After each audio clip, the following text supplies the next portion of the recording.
I never figured my own dad would shame me in front of 100 folks, but that's exactly what went down.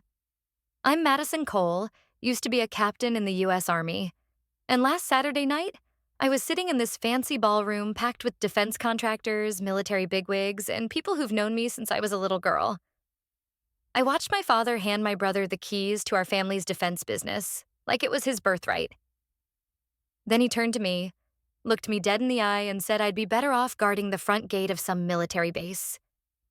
The whole room burst out laughing, thinking it was just a joke. But what they didn't know was that my mom left me a secret, one that could tear apart their perfect little party and shake up my family for good. And before I take you through what happened next, let me ask, where are you watching from? Drop your city or country below so I know how far this story reaches. And if you're new here, don't forget to like, subscribe, and turn on the bell to get notifications for future stories. Now, let me tell you how it all started. The chandelier above me sparkled like it was made of pure ice, throwing light across the fancy crystal glasses and shiny silverware.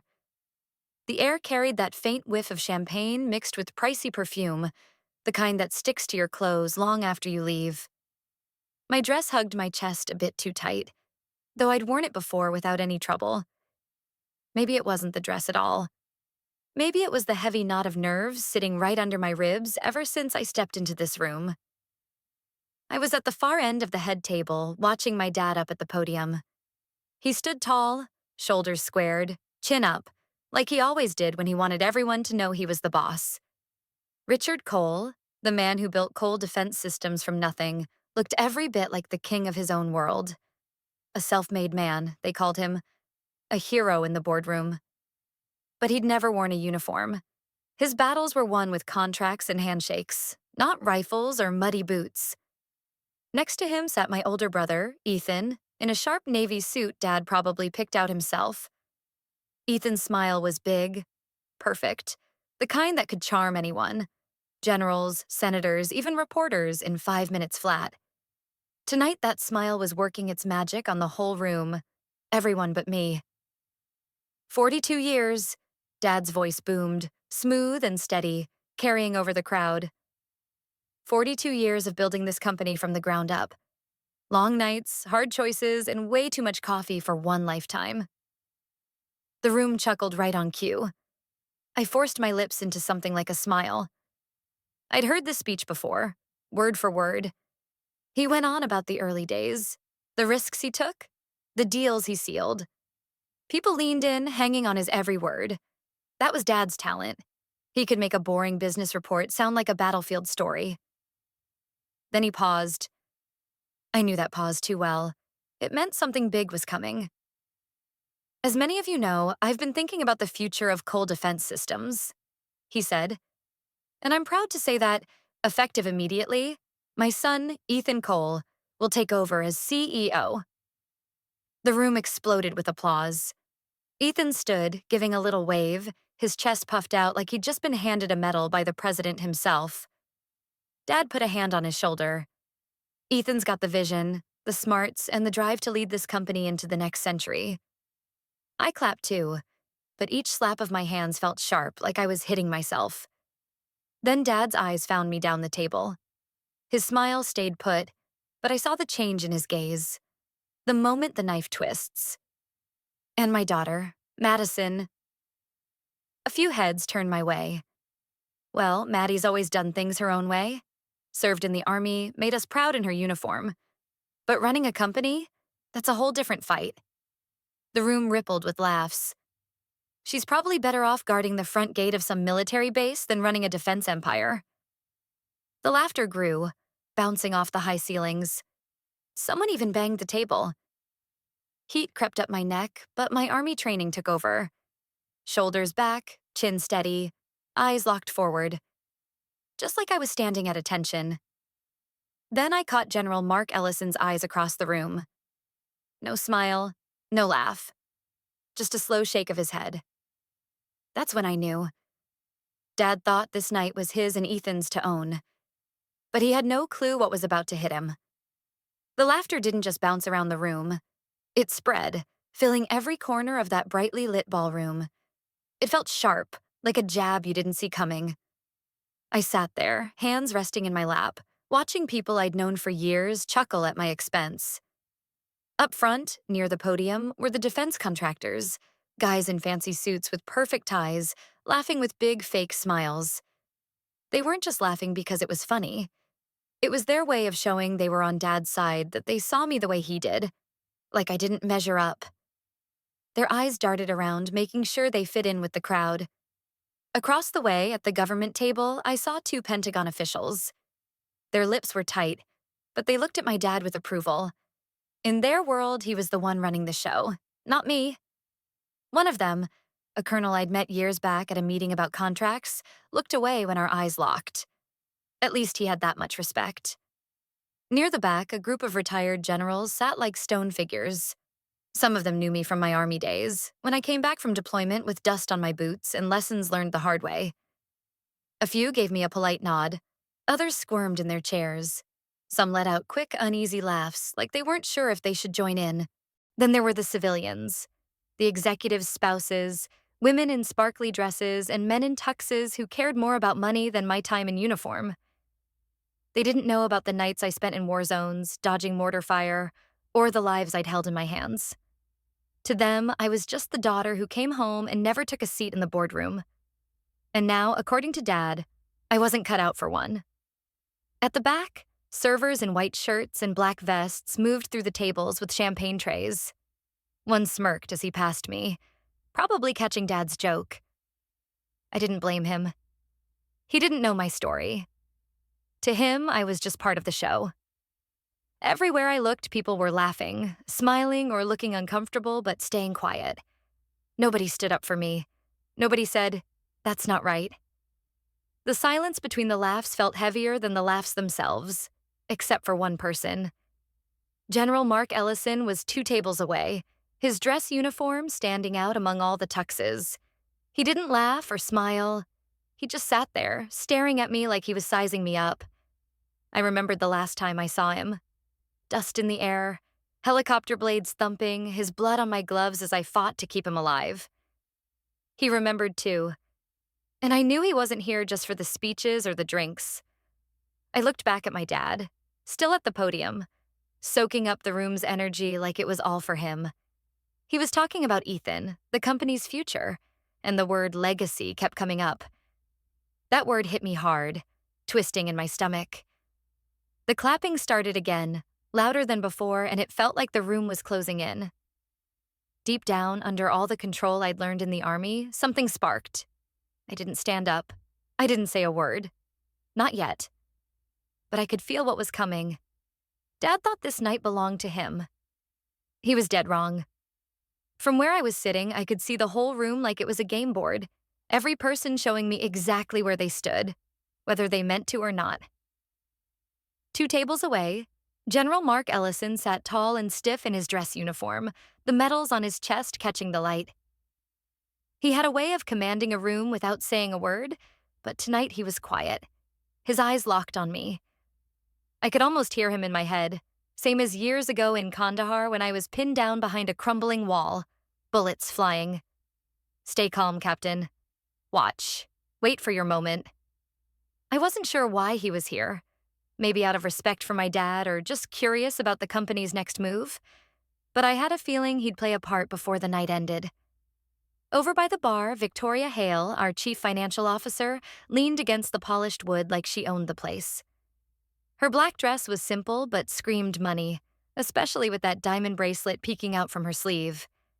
Victoria was all business, sharp as a tack, the kind of woman who could cut your budget in half and still look perfect doing it. She caught my eye for a second and smirked, like she was saying, "You were never in the game, hun."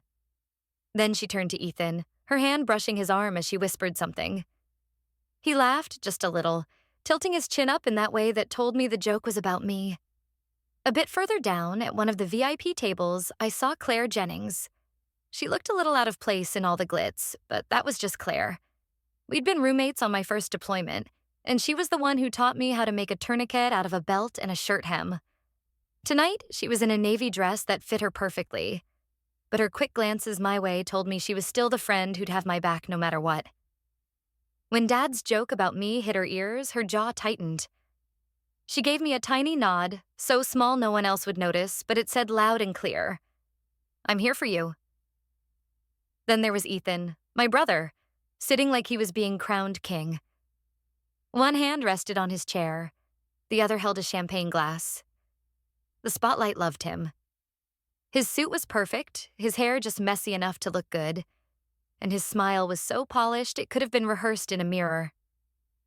It was the same smile he used when he took credit for my work at the company years ago. The same one he flashed to charm politicians or suppliers. That smile was his shield, and he wore it better than any gear I'd ever seen. The rest of the room was a mix of people I knew and strangers. Old family friends who still saw me as the kid stealing cookies at Christmas parties. Business partners who thought of me as the army girl, never the one to take over. Politicians who shook my hand but turned to Ethan or Dad for the real talk. But the ones who mattered most weren't the ones laughing or clapping. They were the ones watching, their eyes flicking between me and Dad, sensing something brewing they couldn't quite pin down. And they were right. Something was coming.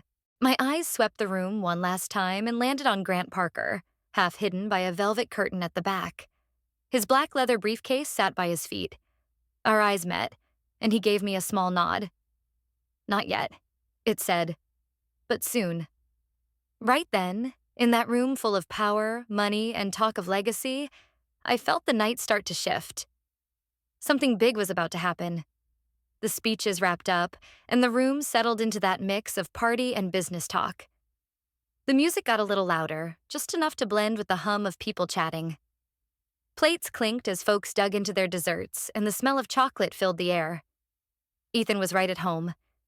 He got up, glass in hand, moving through the crowd like he was running for office. I watched him shake hands with the senator, then slap a defense contractor on the back like they were old buddies. Every move he made was calculated, every laugh just right. He was putting on a show, and everyone was buying it. He took his time circling back to the head table, stopping every few steps for another handshake or more congratulations. When he finally got to me, he leaned down close and I caught a whiff of his fancy cologne mixed with champagne. "Don't take it to heart, Maddie," he said, his voice low so only I could hear. "This is business. Dad knows you're a soldier, not a CEO. I kept my eyes on my plate, running my finger along the edge of my dessert fork." "Funny," I said quietly. "I remember when Dad thought you weren't ready either." Things can change fast. His smile stayed put, but his eyes tightened a bit. Changes don't stick unless you've got the right people backing you. "You mean like Victoria?" I looked up at him. "Watch your back, Ethan. Some allies only stick around for the better deal." He laughed, but it was cold. "And you'd know all about loyalty, right? I hear it's easy to be loyal when you've got nothing else going for you." That stung, and for a moment I felt that old fire in my chest, like when someone on the range bet I'd miss my shot. But I wasn't going to let him see it. I leaned back in my chair, keeping my voice steady. "Loyalty's not something you buy, Ethan. You earn it. You might want to keep that in mind now that you think you're the boss."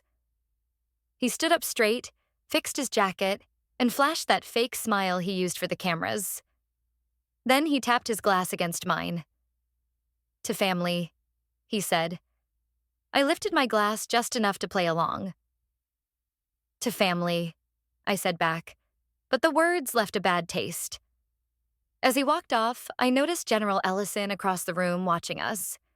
His face gave nothing away, but I knew he'd caught every word. He always saw the little fights before the big ones started.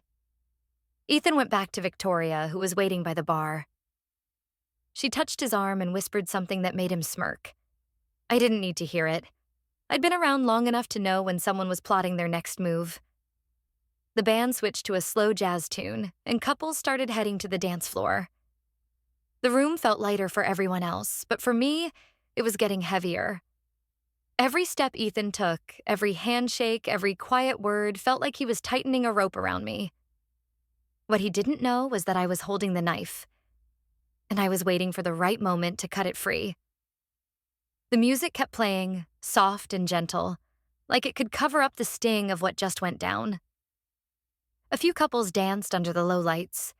My dad was over by the dessert table, laughing with the board chairman, pointing proudly at Ethan, who was now chatting up 2 big shots from Lockridge Systems. Nobody noticed the guy standing alone at the back of the room. Grant Parker didn't fit in at fancy parties. His suit was plain but tidy, his posture straight like a soldier's, though he'd never been in the service. His black leather briefcase, old but well kept, sat by his feet like it was waiting for something. He looked out of place, and that's exactly why I trusted him. He caught my eye across the room. One look. That's all we needed. For a second, the noise faded. I didn't hear the music or notice the champagne or chandeliers. All I saw was the man who held the key to what was coming. I got up slowly, moving through the crowd like I was just heading to the bathroom or stretching my legs. Nobody paid me much mind. When you're invisible in your own family, you learn how to slip by unnoticed. I met Grant near the service hallway, just out of the main light's reach. "You sure you're ready for this?" he asked, keeping his voice low. "I've been ready for 3 years," I said. "You got it?" He nudged the briefcase with his shoe. She wrote it herself. 3 pages, plus the revised will, signed, witnessed, filed. It's solid. My throat got tight, but I didn't let it show. "Good. We stick to the plan." He gave me a hard look. "This is gonna shake everything up, Madison. Not just the company. Not just your dad or Ethan. You get that, right?" I nodded. "It's not about getting even, Grant. It's about setting things right. For my mom. And for me." He cracked the briefcase open just enough for me to see the cream-colored envelope with my name on it. Mom's handwriting. Clear and careful like always. My initials in the corner. A red wax seal, slightly cracked. It wasn't the paper that mattered. It was what it stood for. I hadn't touched it since Grant first handed it to me at that cafe. Didn't need to. I knew every word by heart. I glanced around the room. General Ellison was still at his table, watching. Claire was at hers, holding her phone like she was scrolling, but I knew she was waiting, keeping an eye on me. At the far end of the ballroom, Victoria was whispering to Ethan, her hand on his arm. He smirked, like he always did when he thought he'd already won. But tonight wasn't about winning some game. It was about the truth. I turned back to Grant. "Wait till they clear the desserts. Then walk up. Don't ask for the mic. Just start talking." He raised an eyebrow. "You really want to hit him like that?" "Yeah," I said, no doubt in my voice. They ignored me when I spoke softly. Now they'll hear me when the room goes quiet. He gave a quick nod and snapped the briefcase shut. "All right, let's rewrite this story." As I headed back to my seat, I passed my dad. He raised his glass with a smug grin. "Having fun at the party, kiddo?" I smiled back. Not the fake one I'd been using. This one came from deep inside. "Oh, I'm having a blast," I said. The best part's still coming. When Mom's voice broke over the phone that spring afternoon, I knew something was wrong before she even said it. Stage 4 pancreatic cancer. The words hit me like a punch, leaving my ears ringing and a heavy ache in my chest that no Army training could have prepared me for. I was at Fort Bragg, pulling 12-hour days, getting my unit ready for a deployment. 3 days later, I walked into my commanding officer's office and handed him my resignation. He tried to talk me out of it, said a career like mine was rare, that I was on track to make major soon. I listened, but it didn't matter. Mom needed me, and I wasn't going to let her go through this alone. Leaving the Army was like losing a part of myself. One day, I was a captain, giving orders, leading soldiers, part of a chain of command. The next, I was just Madison, civilian, daughter, caregiver. I swapped my uniform for jeans, my combat boots for sneakers, morning drills for trips to the oncology clinic. Moving back into my old house felt like stepping back in time. My bedroom walls were still the pale blue Mom picked when I was 13. The faint outline of my bookcase was still there, where I used to keep novels next to my field manuals. Mom tried to act like it wasn't a big deal. She smiled during chemo, told me I didn't need to come to every appointment. But I saw her hands shake. saw her shoulders slump when she thought I wasn't looking. I learned her routine better than my own. When she needed her nausea pills, when she could eat a little soup, when she was too tired to talk. Dad was around, but only when it suited him. He'd sit by her bed for 10 or 15 minutes, talking about defense contracts or his next golf game, then check his watch and say he had to get back to work. Ethan would show up twice a week, always in a sharp suit, always with flowers. He'd kiss Mom's cheek, tell her about the company's latest profits, and leave after exactly 45 minutes. I timed him. There was always a big meeting waiting. One night, after Mom finally fell asleep, I found Dad in the kitchen pouring a scotch. I told him I was worried about her losing weight, that we should maybe get a full-time nurse.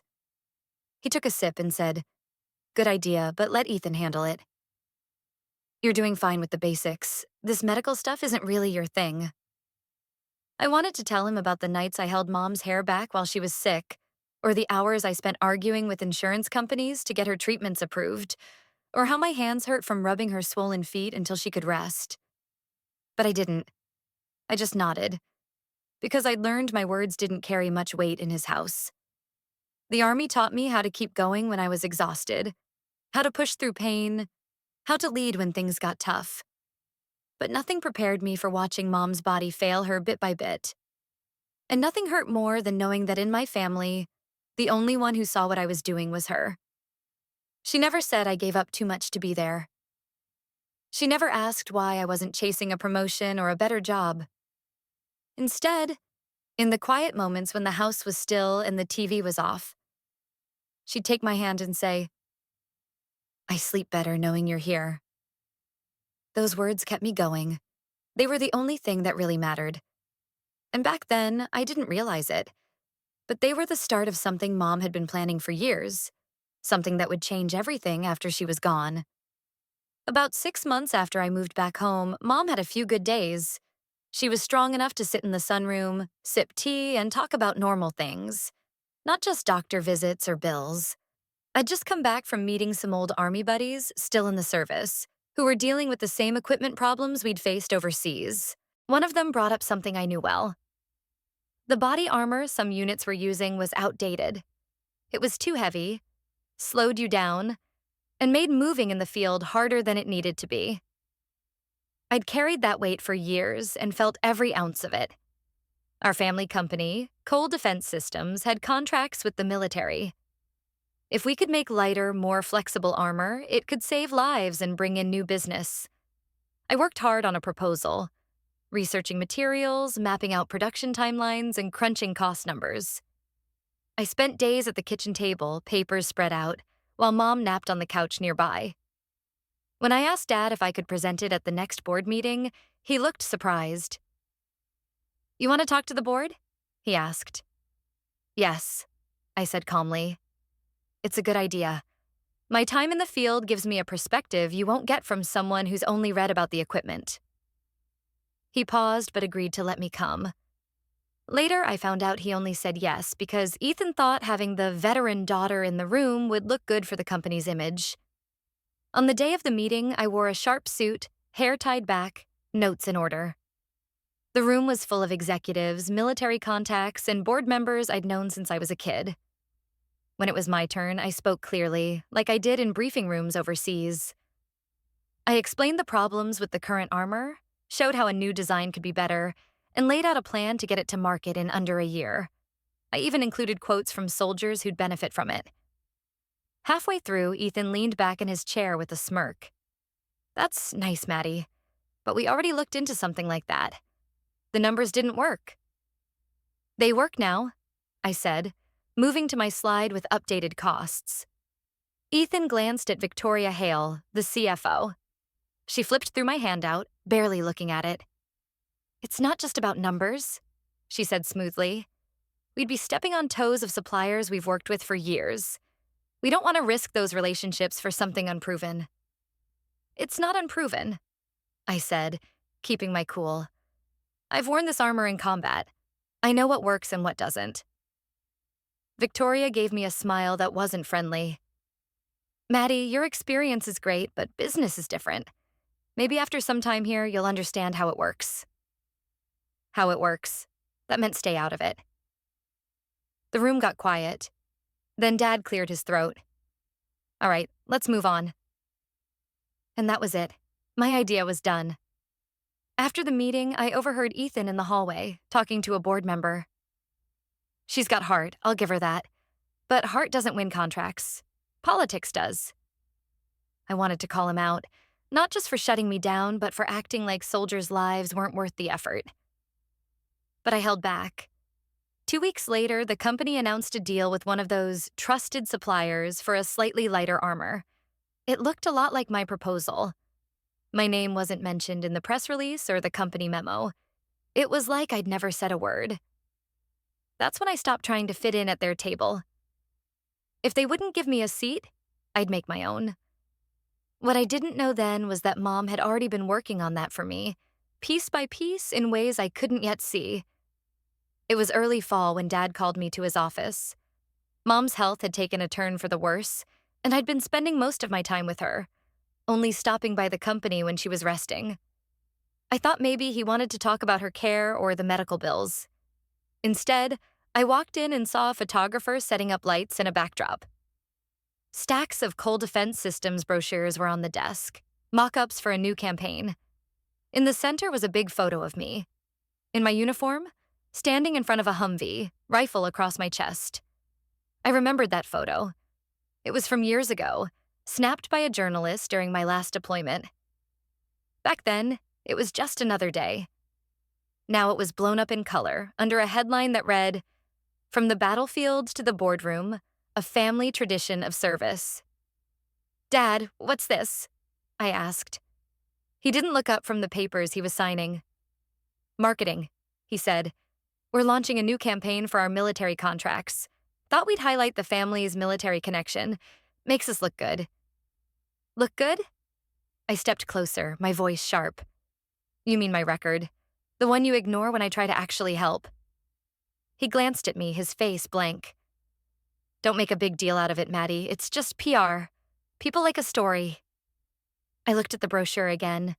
The text under my picture talked about my dedication to service and commitment to the troops. It didn't mention that I had no role in the company's leadership. Not a word about how my ideas, built on that same experience, were shot down. "You're fine using my service to win contracts," I said slowly. "But you won't let me have a real voice in the work?" His jaw tightened, but he stayed calm. "You're good at what you do, Maddie, but running a company isn't like leading soldiers. You'd get it if you'd been in the business longer." I almost laughed. Longer? Ethan had only been working with Dad a few years, while I'd been leading people through life or death situations since I was 24. Compared to that, business deals felt small. "Do you even hear yourself?" I said. "You're saying I'm good enough to be the face of the company, but not good enough to have a say." "Exactly," he said, like it was nothing. I thought I'd heard him wrong, but he meant it. That day, something broke inside me. I'd been mad before, frustrated, but I'd still held on to the hope that if I worked hard enough, he'd see me as more than just the soldier daughter. That hope died right there in his office. I walked out without another word, but I grabbed one of the brochures. Not to keep, but to remind myself. To prove that in his eyes, I was only useful as a prop. That the company wasn't just ignoring me. They were using my story for their gain. A week later, those brochures were everywhere. Trade shows, military magazines, the company website. Old Army friends sent me screenshots, excited at first, then confused when they realized I wasn't part of the leadership. I didn't explain. How could I? My own dad saw me as a marketing trick, not an equal. Mom saw one of the ads too. She didn't say much, just took my hand and squeezed it. Her eyes said everything she was too tired to say. That was enough to tell me I wasn't wrong. I wasn't imagining the unfairness.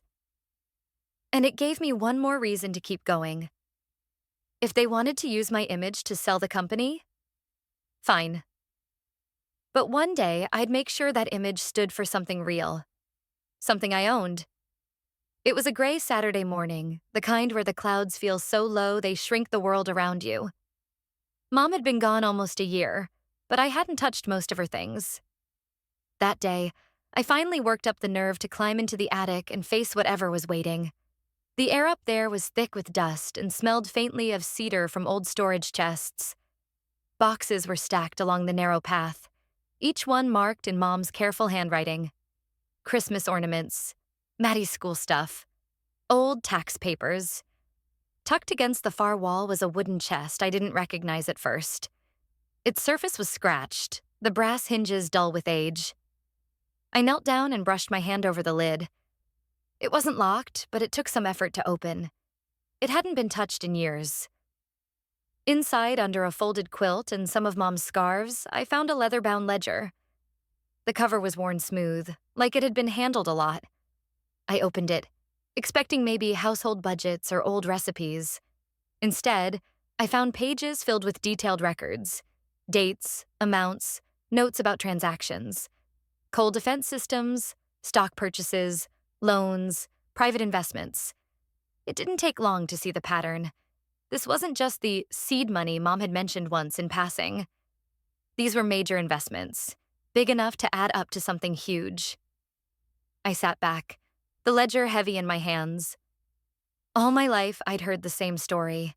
Dad built the company from the ground up with Ethan set to take over. Mom? She was just helpful, hosting dinners or keeping the books early on. But this ledger told a different truth. She didn't just help, she funded it, and she'd done it quietly, in her own name. That hit me hard. Not just because it rewrote the company's story, but because it showed Mom was sharper and more overlooked than anyone ever realized. I took the ledger downstairs to the kitchen table and spent hours going through it. Every entry was exact, down to the penny. Some had notes in the margins. From personal account or don't tell R. The R had to be Richard, my dad. That night, at a family barbecue, I brought it up casually. Ethan was at the grill, flipping steaks like he was putting on a show. I found something in Mom's stuff, I said, holding the ledger so he could see. He glanced at it, then back at the grill. Oh, that. Yeah, Mom put some pocket change into the company. No big deal. Ethan, this isn't pocket change. These are... He cut me off with a laugh. Maddie, you know how women were back then. Always tracking every cent. Doesn't mean it was important. His tone was so smug, so dismissive that I gripped the ledger tighter. I didn't argue. Not there, not then.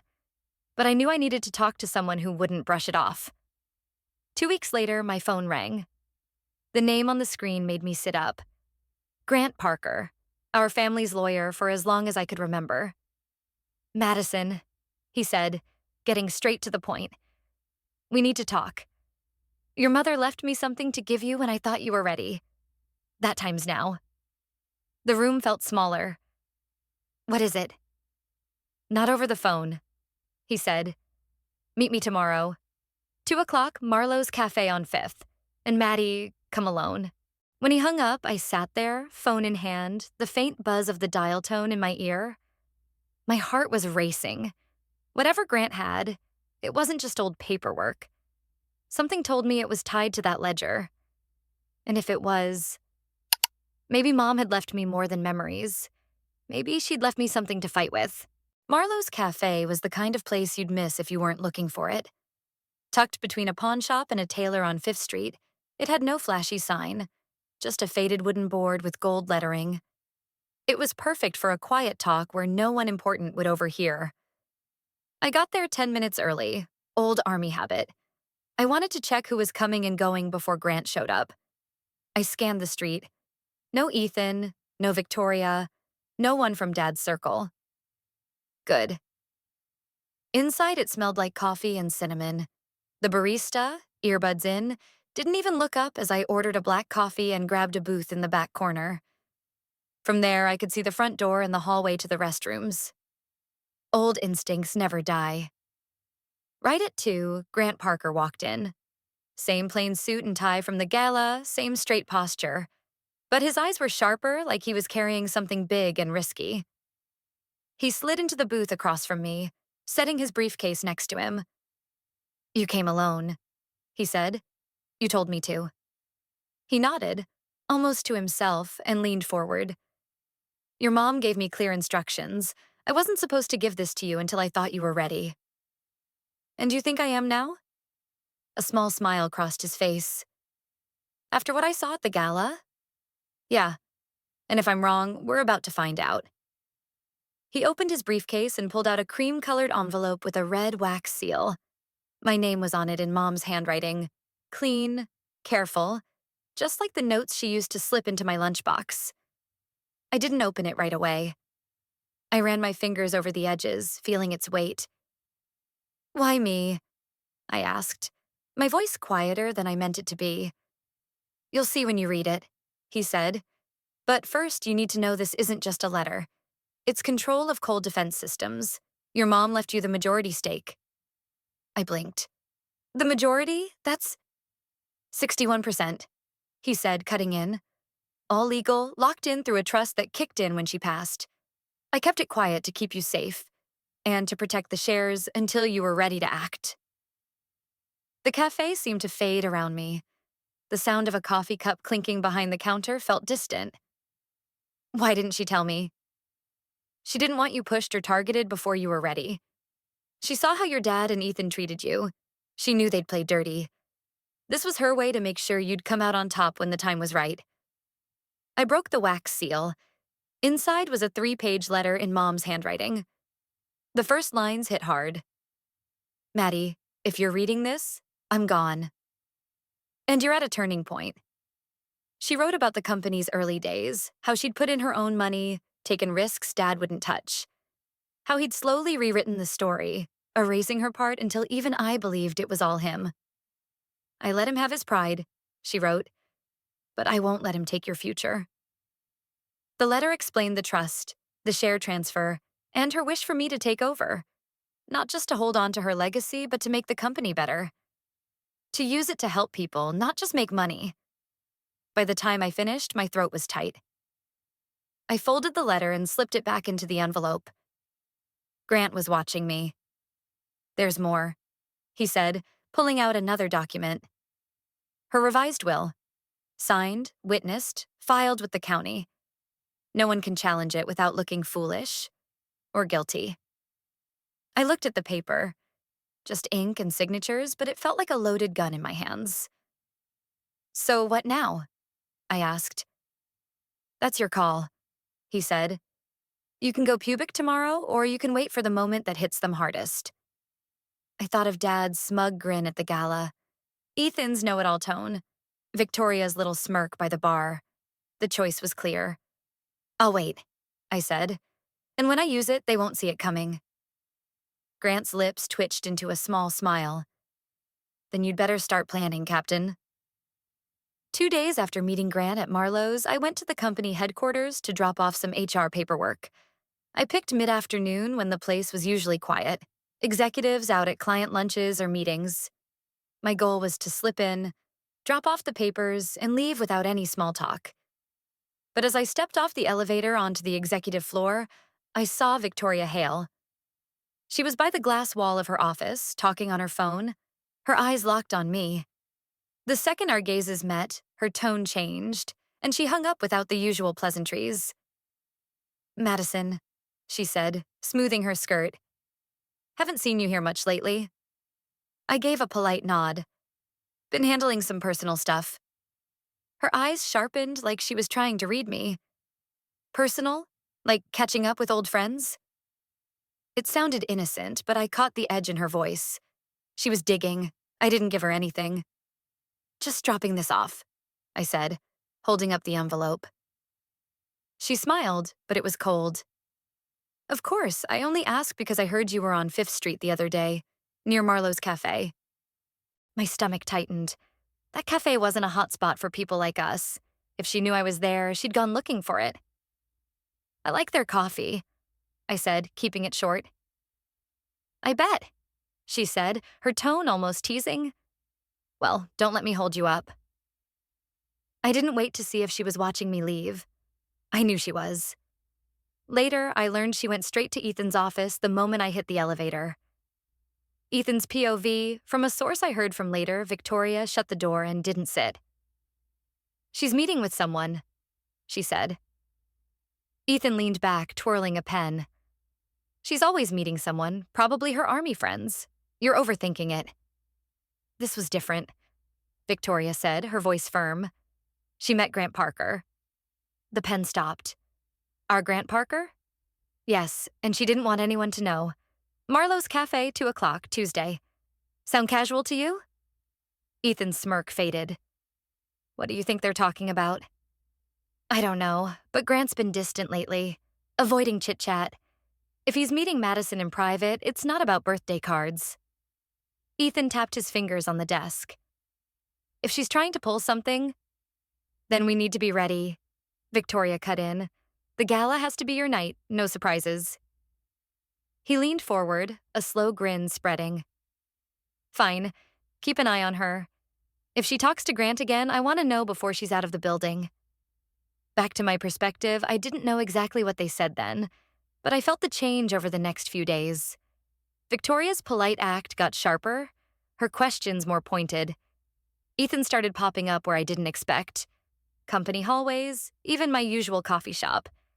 Always acting casual, always smiling, but always watching. The game was shifting.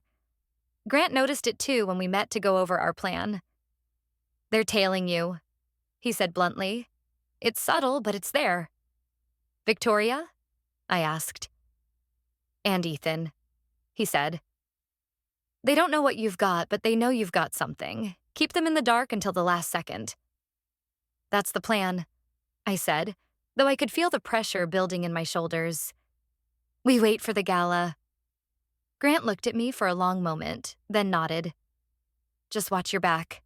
Cornered animals fight dirty. In the week before the gala, I acted like everything was normal. I went on my morning runs, hung out with Claire, even showed up at a company charity event. If Ethan or Victoria were looking for signs I was planning something, they wouldn't find them. But underneath, the tension was growing. They were watching me. I was waiting. And locked in my safe was Mom's letter, its words running through my mind every time I tried to sleep. I didn't know what they were planning before the gala, but I knew one thing. Whatever they tried, I'd be ready. And when the moment came, I wouldn't just take back what was mine. I'd make sure they never forgot what it felt like to underestimate me. The days leading up to the gala felt like waiting on a runway with a storm rolling in. I could sense it coming, feel the tension in the air, but I was stuck in place, waiting for the signal to move. Every morning I was up before dawn, like back in my army days. My body fell into that old rhythm, breathing steady, checking the quiet streets outside my window for anything out of place. In Afghanistan, I always knew where the enemy was. Here, they wore fancy suits and smiled at me in the halls. Grant's warning stuck with me. Cornered animals bite the hardest. Part of me wanted to act fast. Call a press conference, hold up Mom's letter, and tear down their whole game before they could fight back. That's what the soldier in me wanted. Quick, clean. No chance for them to hit back. But then I'd hear Mom's voice in my head. Timing matters, Maddie. Make the right move too early, and you lose. She'd said that when I was 13, grumpy after she beat me at chess 3 times in a row. Back then, it was just a game. Now, those words felt heavy, like they were meant for this moment. I thought about what Mom had done. Quietly investing her own money, moving shares into her name, all without Dad knowing. She'd built this plan in secret so I could step forward when the time was right. If I rushed now, if I let my anger take over, I'd be throwing away everything she'd worked for. That was the struggle inside me. The soldier wanted to strike. The daughter wanted to honor Mom's patience. And deep down, there was still a small part of me that wished things could be different. That Dad could see me as more than a uniform. That Ethan could treat me like a teammate, not a rival. But every time that hope flickered, a memory would stamp it out. Dad shutting down my ideas in the boardroom. Ethan taking credit for my work. Victoria smirking like she'd already counted me out. Those moments turned my hurt into resolve. Claire saw it. We were in my kitchen one afternoon, coffee mugs between us, when she said, "You've got that look." What look? I asked. The one you had before we hit that compound in Helmand. Locked in, but holding something back. I didn't answer right away. I ran my finger along my mug and said, I've got something that can end this. But I need to wait for the right time. She didn't push. Claire knew waiting could be just as powerful as acting.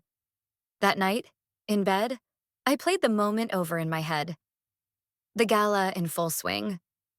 Dad at the podium. Ethan soaking up the applause. Grant walking up with the envelope. The room going quiet as he read Mom's words. The look on their faces when they realized the company they thought was theirs belonged to me. It wasn't about getting even, I told myself. It was about setting things right, bringing back the truth Mom had to hide for years.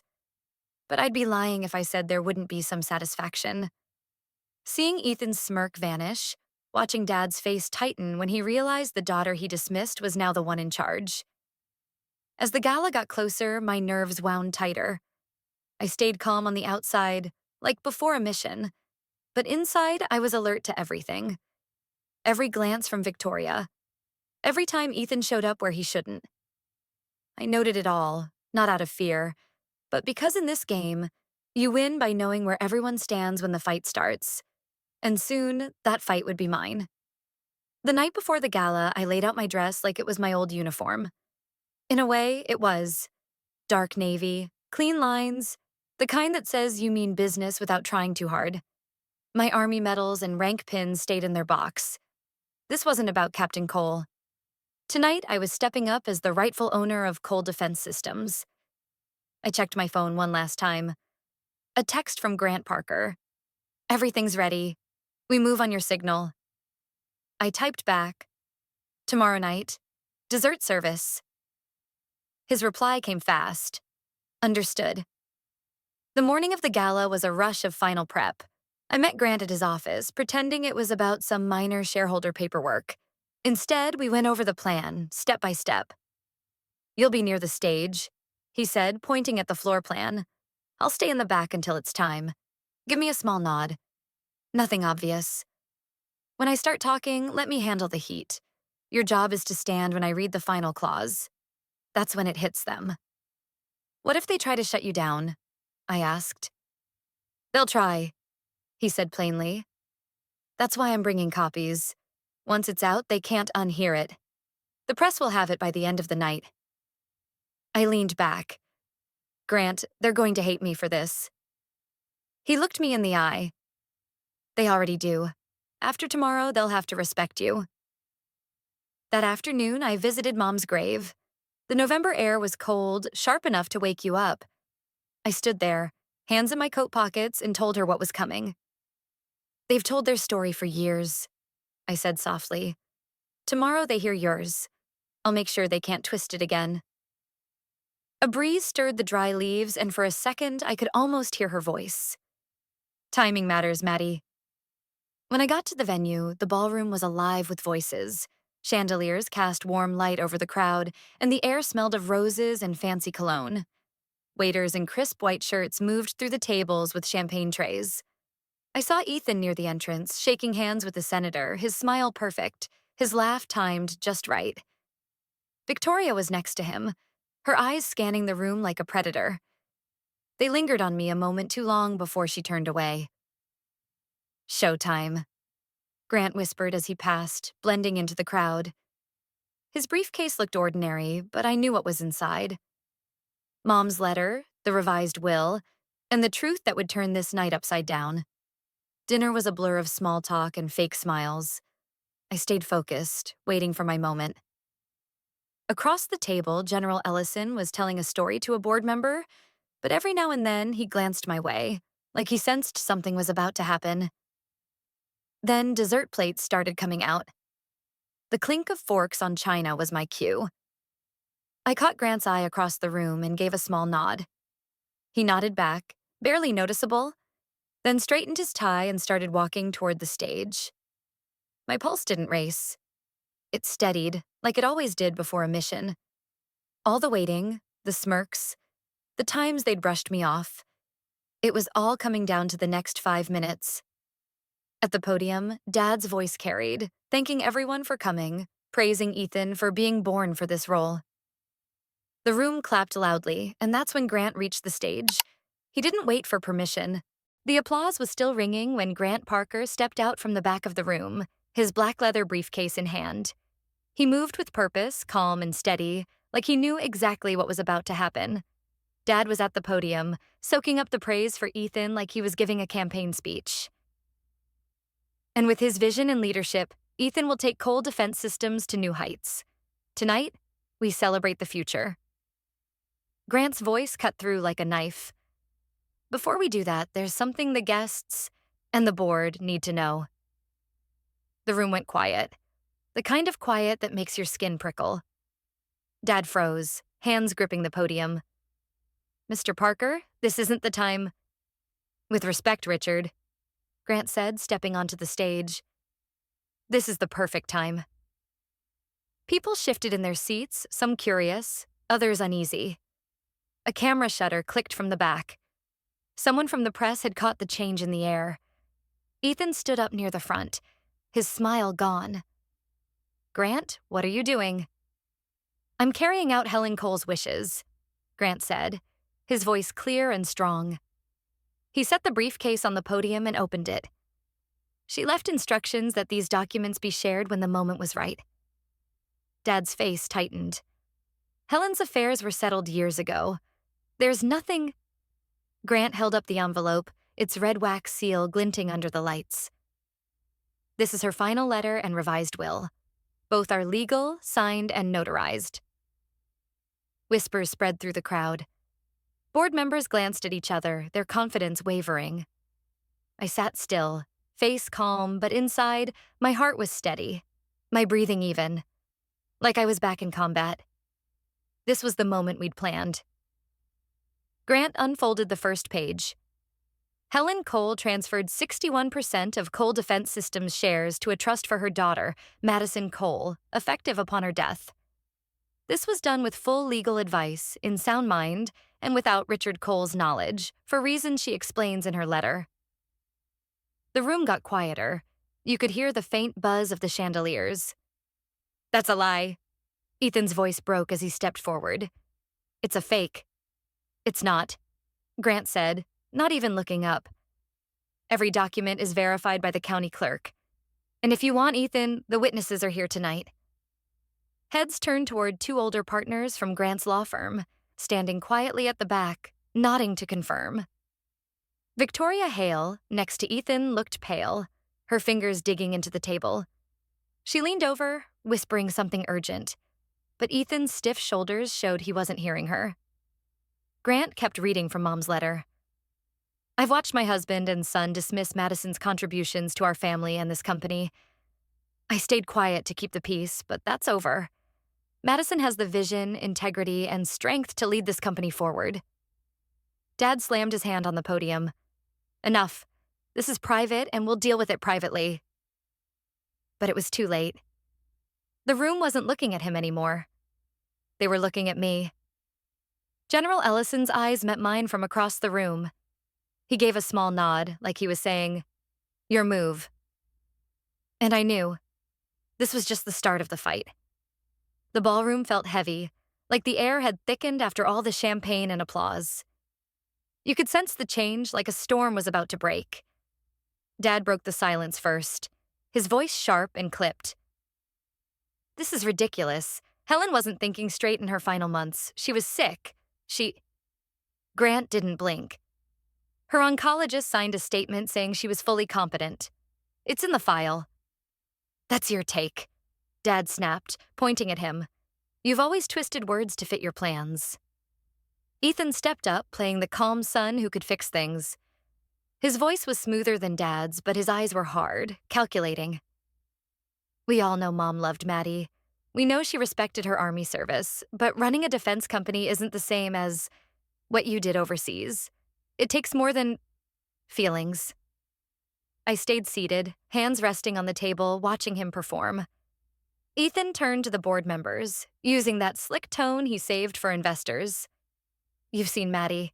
She's been gone from the company for years. She left the military early.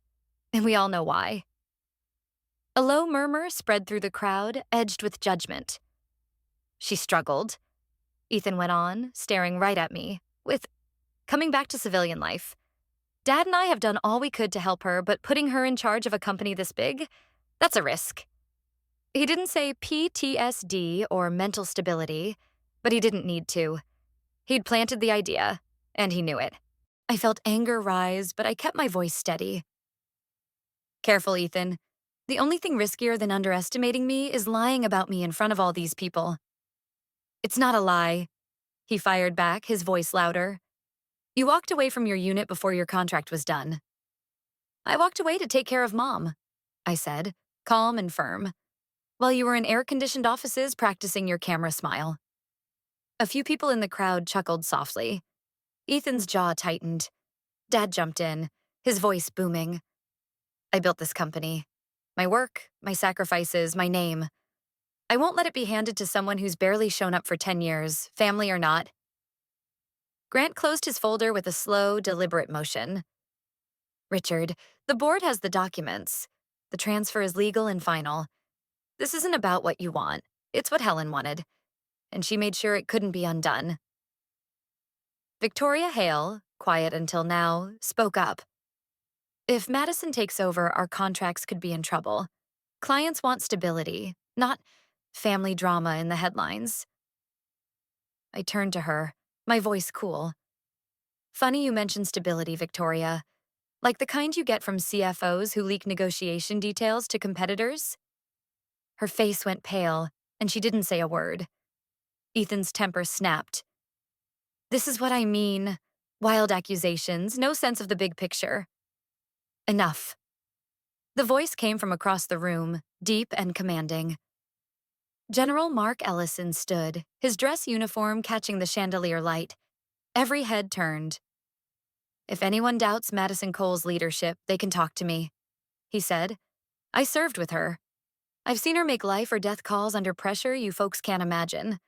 And for the record, Helen Cole's understanding of military needs landed this company 2 major contracts in the last 10 years.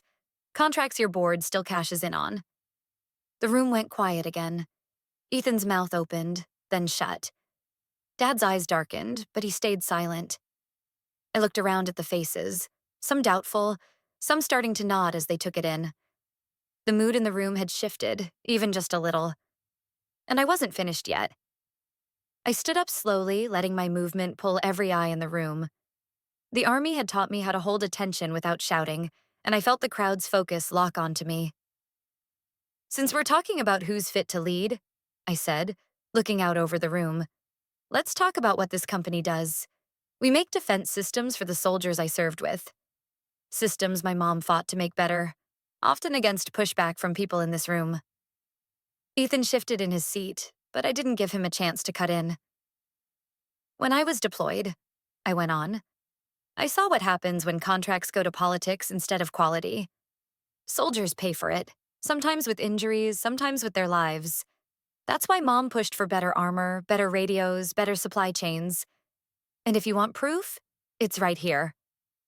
I turned to General Ellison, who was already pulling documents from a folder. He stepped up and handed them to me.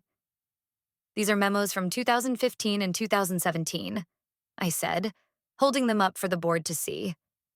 Proposals my mom wrote that Richard Cole and his team shot down. Proposals that, when quietly rolled out under Ethan's name, made this company millions. Whispers spread among the board members.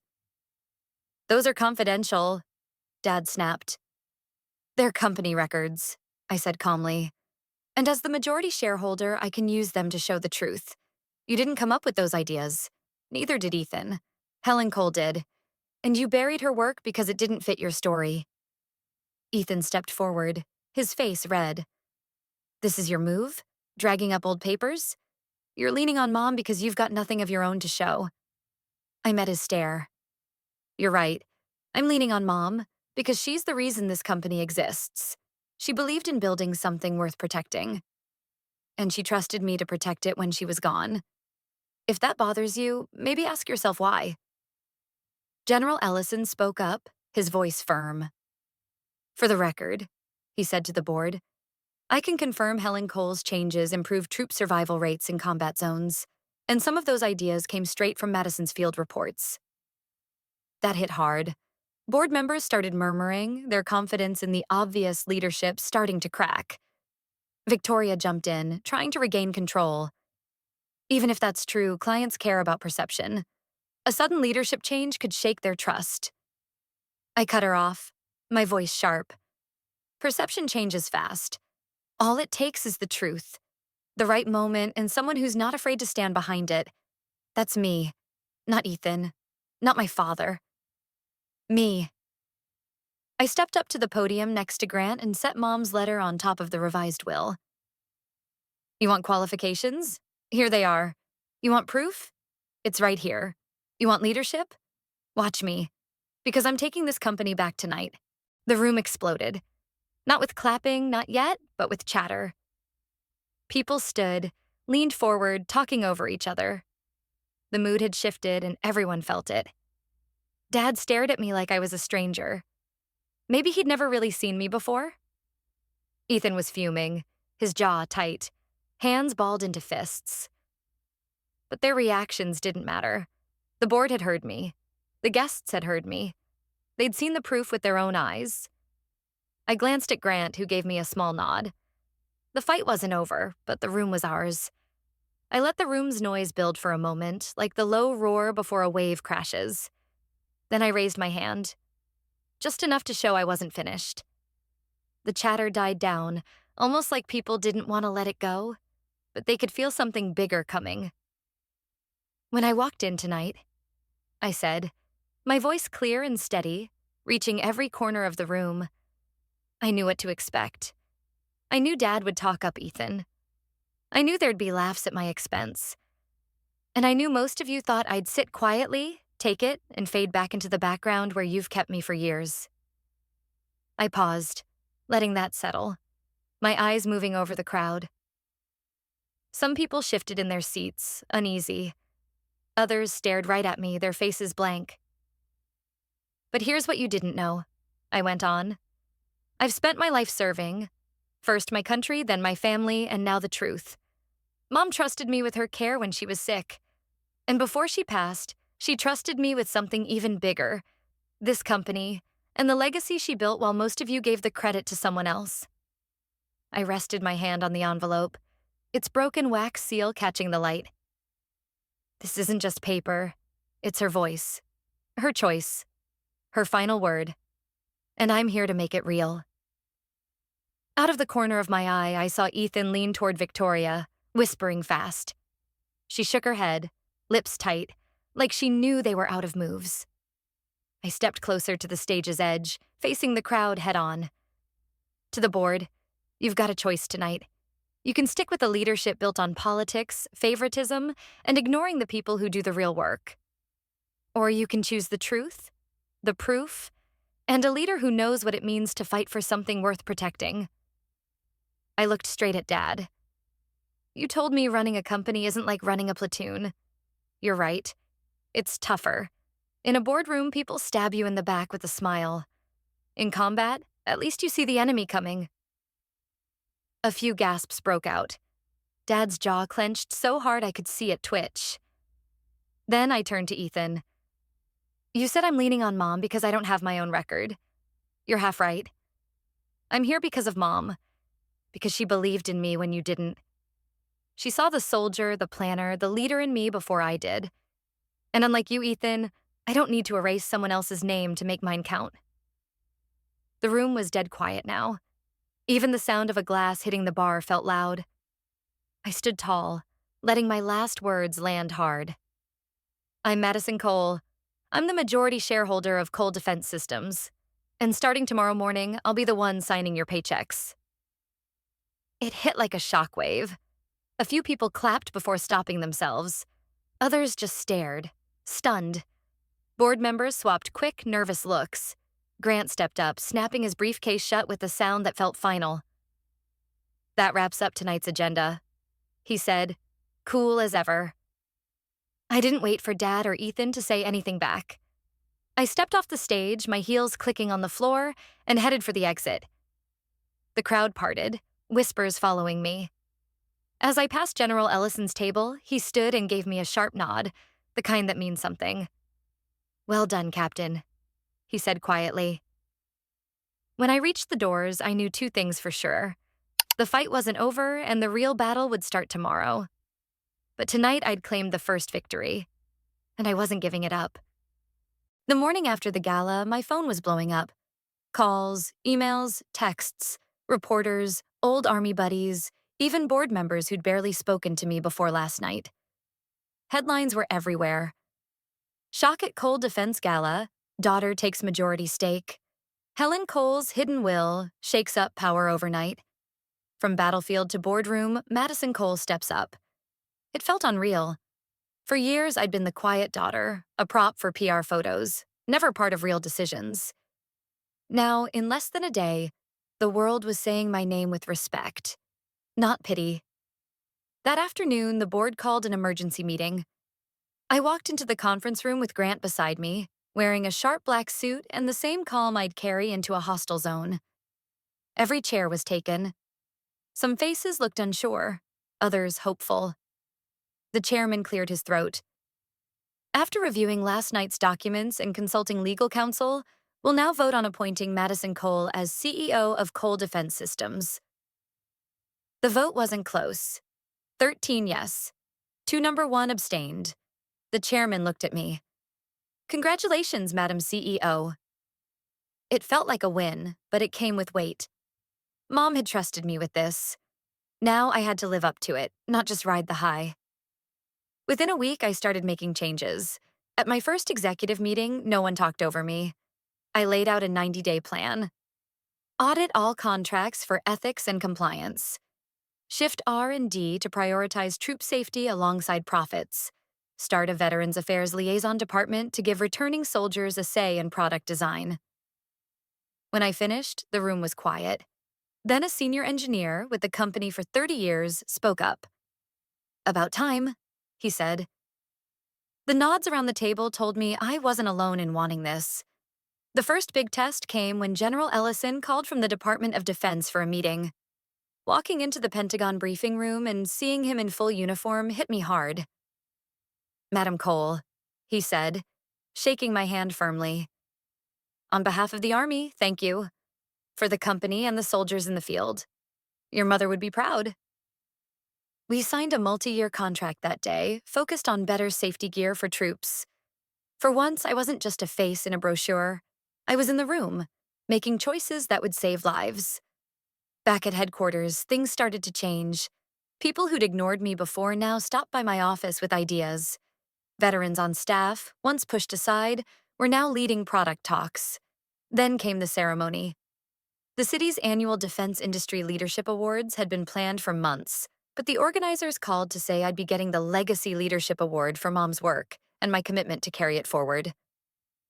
On that stage, holding the glass award, I thought of the gala. Dad's smirk, the laughter. Then I thought of Mom's letter, the one that changed it all. "This award," I told the crowd, "isn't just mine. It's for every soldier who depends on our gear, every engineer who fights to improve it, and my mother, Helen Cole, who built this company from nothing. My promise is clear. We'll lead with honesty, innovate with purpose, and never forget who we serve." The applause was loud, but that wasn't what mattered. It was the feeling, solid, earned, real. Outside the venue that night, the air was cool, the city lights bouncing off the river.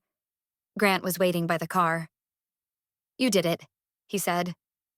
"No," I said, looking up at the stars. "We did it. And so did she." Right then, I realized the fight to get here was tough, but the real win wasn't just taking the company. It was proving, to them, to the world, to myself, that I could lead it. And from now on, no one would forget it. I'd barely settled into the CEO chair when everything started unraveling for them. It was like watching a house of cards collapse in slow motion. Just a week after I got the title, the board ordered an audit. It's just how things go when leadership changes. Nobody asked me, but I didn't fight it. Deep down, I knew what was coming. 3 days later, a report hit my desk. It wasn't pretty. Shady consulting fees, fancy trips that didn't add up, and contracts that kept going to the same two suppliers, my father's buddies. By the end of the week, the evidence was too much to ignore. The board called an emergency meeting, and for once my father wasn't the one running the show. "Richard," the chairman said, "all business. Based on what we've found, we're voting to strip your honorary chairman title and cut your access to company resources, effective immediately." I sat across from him, quiet, letting the moment sink in. He wouldn't look at me.